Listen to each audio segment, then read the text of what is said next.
వీడు తీవ్రవాది కన్నా ప్రమాదం. నాకు తెలిసి వీడు తీవ్రవాది కన్నా ప్రమాదం.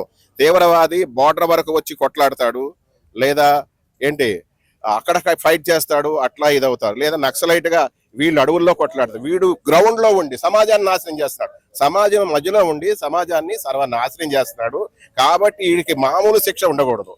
ఇట్లాంటి వాడు మళ్ళీ రాకూడదు. భయం పుట్టాలి. అరే ఏమో రావణ, ఎంతకు ముందు రావణ గారిని చూసి 10 మంది రావణలు 10 మంది ఇట్లా తయారవుతారు. ప్రకాష్ రాజులు ఇట్లా తయారవుతున్నారు. ఇప్పుడేంటి, ప్రకాష్ రాజు ఇంకొకటి రాడు. అర్థమైందా? వీడిని కూడా అక్కడ వేస్తే, ఈ రావణ గారిని ఎక్కడ వేసారు అక్కడ వేసారు అనుకో, వాడు కూడా మళ్ళీ వాడు అంతకన్నా దుర్మార్గుడు. ఆడు 4 ID ఓటర్ కార్డులు పెట్టినాడంటే ఎంత దుర్మార్గుడు తెలియని వాడు చేస్తాడు. దేశ దుర్మార్గులు అన్నమాట వీళ్ళు. ఏదో బంగ్లాదేశ్ వాడికి అక్కడ ఒకటి ఉండొచ్చు, ఇక్కడ ఒకటి ఉండొచ్చు. వాడు విదేశీయుడు, దేశాన్ని మోసం చేస్తున్నాడు. వీడు దేశానికి సంబంధించినోడు కదా, వీడికి 4 ఐడీలు ఏంటి? కాబట్టి వాడికి చాలా దేశద్రోహి. తీవ్రవాదుల కన్నా ఘోరం, నక్సలైట్ల కన్నా ఘోరం. వాడికి సీరియస్ గా యాక్షన్ తీసుకోవాలి. నవ్వుతం చెప్తాం కాదు, సీరియస్ అనమాట, చాలా సీరియస్ గా. ఇట్లాంటి వాళ్ళు మళ్ళీ రాకూడదు.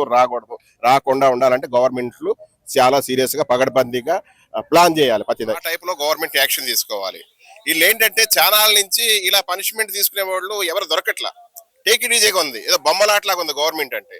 దాన్ని బట్టి వీళ్ళు చాలా, సెంట్రల్ గవర్నమెంట్ కూడా చాలా యాక్షన్ తీసుకోవటం. ఎందుకంటే ఒక కేసు కాదు కదా, ఒక ప్రాబ్లం కాదు కదా. గత కొన్ని సంవత్సరాల నుంచి హిందూ దేవుని తిడతాం, హిందువుల్ని తిడతాం, రాజకీయ నాయకులను తిడతాం. ఆడ ప్రధానమంత్రి లేదు, ముఖ్యమంత్రి లేదు, డిప్యూటీ సీఎం లేదు, ఎవ్వరు లేడు. వాడికి అసలు భయం లేదనమాట. ఎలాగంటే రౌడీలకి గూండాలని మించిపోయిన ఒక పెద్ద దుర్మార్గుడు వీడు. అర్థమైంది? వీడొకడు, ప్రతిదానికి ఆ ప్రకాష్ రాజు గాడు ఒకడో, ఇంకా ఆడెవడో కొంతమంది ఉన్నారు బూతులు. అరే నిన్నగాక మొన్న ఒక మతం తీసుకోవచ్చురా, యేసు ప్రభు మతం తీసుకోవచ్చు. నేను చర్చిలకు వెళ్ళా, మా వంశంలో కూడా మా అమ్మా నాన్న చర్చిలకు వెళ్ళా, మతాలు తీసుకోవచ్చురా. కానీ ఒక మతాన్ని తిడతాకి నీకు అక్కెవడిచ్చాడు? నిన్నగాక పొన్నం పుట్టిన మతాన్ని దాదాపు 100 ఏళ్ల లోపే, అంతకుముందు లేదు ఈ దేశంలో ఆ మతం. కొన్ని వేల సంవత్సరాల పూర్వం.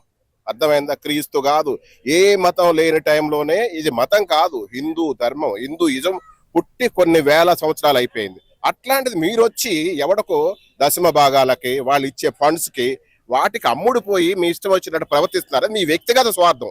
పోనీ ఒక పార్టీకి సపోర్ట్ చేస్తున్నారా, ఆ పార్టీకి సపోర్ట్ చేసుకోండి.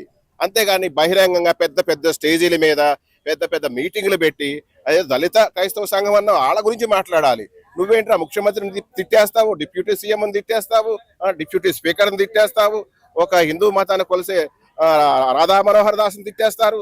అంటే ఇవాళని కాదు, మెగా ఫ్యామిలీని తిట్టేస్తావు, పవన్ కళ్యాణ్ గారిని తిట్టేస్తారు, పవన్ కళ్యాణ్ గారి పిల్లల్ని తిట్టేస్తారు, చంద్రబాబు నాయుడు గారిని తిట్టేస్తారు, వాళ్ళ ఫ్యామిలీని తిట్టేస్తారు. ఒక్కడ్రా, అసలు మీకు లెక్క ఉందా? అదుపు లేకుండా పోయిందిరా.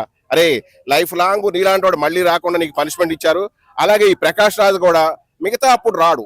ఎలా ఇప్పుడు యేసు ప్రభు అయినా, ఇప్పుడు హిందువులైనా ముస్లింస్ అయినా ఒకటే మనకి. వాళ్ళని తిట్టినప్పుడు కూడా రావాలరా. హిందువులు విగ్రహాలు కూల్చుతున్నప్పుడు, హిందువులు గుళ్ళు కూలుస్తున్నప్పుడు, హిందువులు తిడుతున్నప్పుడు నువ్వు రావేరా ప్రకాష్ రాజు? అక్కడ అర్థమైపోతుందిరా మీ పేర్లు ఏంటి, మీరెవరు, ఎందుకు వస్తారని. ప్రతి దేశ దుర్మార్గులకు చెప్తున్నాను, ఒరే మన సంస్కృతి, మన సాంప్రదాయం, మన భారతీయ అన్ని లక్షణాలన్నీ కూడా మన మంచిరా. మీరు మంచి ప్రవర్తన నేర్చుకోండి. ఒక బొట్టైనా, కట్టైనా, గాజులైనా, ఒక ప్రతి సాంప్రదాయానికి కట్టుబడి ఉంటుంది ఈ దేశం. అట్లాంటిది మీరు సర్వనాశనం చేసి పాడదెంగుతున్నారు. లెక్క పత్రం లేకుండా పోయింది. గవర్నమెంట్ కూడా చెప్తున్నాను, 2 స్టేట్ల గవర్నమెంట్ చెప్తాను, అలాగే సెంట్రల్ గవర్నమెంట్ కూడా చెప్తాను. ఇట్లాంటి నా కొడుకులు, ఇట్లాంటి దేశ దుర్మార్గపు నా కొడుకులు, ఎందుకంటే నేను బూతులు మాట్లాడను, ఇట్లాంటి వాళ్ళు మాట్లాడాలి కదా. నేను డైరెక్ట్ గా బూతులు మాట్లాడను, డైరెక్ట్ గా ఎవరిని తిట్టను. ఎవరన్నా తిడితే వాళ్ళని ఖండించడం కోసం నేను, వాళ్ళు ప్రశ్నించారు కాబట్టి, వాళ్ళ ప్రశ్నకు స్పందించాలి కాబట్టి ఇలా మాట్లాడాల్సి వస్తుంది. నేను మీడియాకు చెప్తున్నాను, ఎందుకంటే డైరెక్ట్ గా నేను ఎప్పుడు ఎవరిని తిట్టను. చెప్తున్నా, వీళ్ళ మీద సీరియస్ గా యాక్షన్ తీసుకుని ఇట్లాంటి ఎదవల్ని అసలు లైఫ్ లాంగ్ బయట కనిపించకూడదు. ఎందుకంటే మరొకడు ఇట్లాంటి వాడు బయట పుట్టకూడదు చేయాలని ఈ గవర్నమెంట్ కోరుకుంటున్నాను.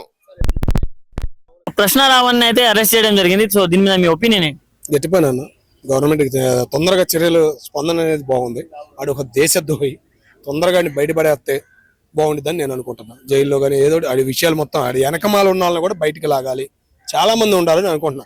ప్రకాష్ రాజు పేరు కూడా వినపడుతుంది కానీ ఇంకా క్లారిటీ లేదు. చాలా మంది, ఇంకా ప్రకాష్ రాజు కాకుండా ఇంకా చాలా మంది దేశద్రోహులు ఆడి వెనకమాల ఉన్నారు. కాబట్టి ఎన్ఐఏకి అప్పచెప్పారు. కంపల్సరీగా అందరినీ బయటికి లాగుతారు ఈ విషయంలో. ఎందుకంటే దేవతలు, దేవుళ్ళు, హిందువులు మనోభావాల మీదే దెబ్బతీసే ప్లాన్ వేసినట్టు అనిపిస్తుంది. కంపల్సరీగా ఈ వేళని వదిలిపెట్టరు అనేది అందరం అంటున్నాం. భారతదేశం మొత్తం స్పందిస్తుంది ఈ యాదవుల మీద, చర్యలు గట్టిగా తీసుకోవాలని చెప్పేసి. సుప్రీంకోర్టు కూడా వెళ్ళింది కాబట్టి ఎన్ఐఏ అడుగు పెట్టింది. కంపల్సరీగా దీని మీద గట్టి యాక్షన్ ఉండిద్దని మేము అంటే ప్రకాష్ రాజ్ ని ఎందుకు వదిలేస్తున్నారు, తన్ని కూడా తీసుకోవాలని చాలా గట్టిగా వినిపిస్తుంది. ఎందుకు వినిపిస్తుంది అనుకోవచ్చు? ప్రకాష్ రాజు మాట్లాడినట్టు 4-5 సార్లు మాటలు ఉంది, దానిలో కరెక్ట్ అనేది దొరకల పాయింట్. అన్ని వింటారు, ఒక చర్యలు తీసుకోవడం అంటే అయ్యే పని కాదు. ఆయన పరంగా కేసులు పెట్టింది కూడా 3-4 చోట్ల ఓట్లోనే కేసు తప్ప ఆయన మీద పరంగా ఏం కేసు రావలేదు ఇంకా. కాబట్టి ఆయన మీద కూడా చర్య ఉంటుంది, ఎందుకంటే దొరుకుతున్న ఆధారాలు. అది మొత్తం డిలీట్ చేసాడంటే అది మొత్తం డేటా రావాలంటే మళ్ళీ ఉంటుంది. కాబట్టి మొత్తం డేటా అంతా వచ్చిన తర్వాత క్లారిటీ ఇస్తారని నేను అనుకుంటున్నాను. అంటే ఇక్కడ యూట్యూబ్ లో వీడియోస్ చేస్తూ చాలా మందిని ఇన్ఫ్లుయెన్స్ చేశాడు. సో అలా జైల్లో వెళ్ళి అలా చాలా వేరే వాళ్ళని ఏమైనా ఇన్ఫ్లుయెన్స్ చేసే ఛాన్స్ ఉంది? అంత దమ్ము లేదు, అంత సినిమా అక్కడ ఉండదు. జైల్లో ఉండే విధానం వేరే ఉంటది, జైల్లో ఉండే కథ వేరే ఉంటది.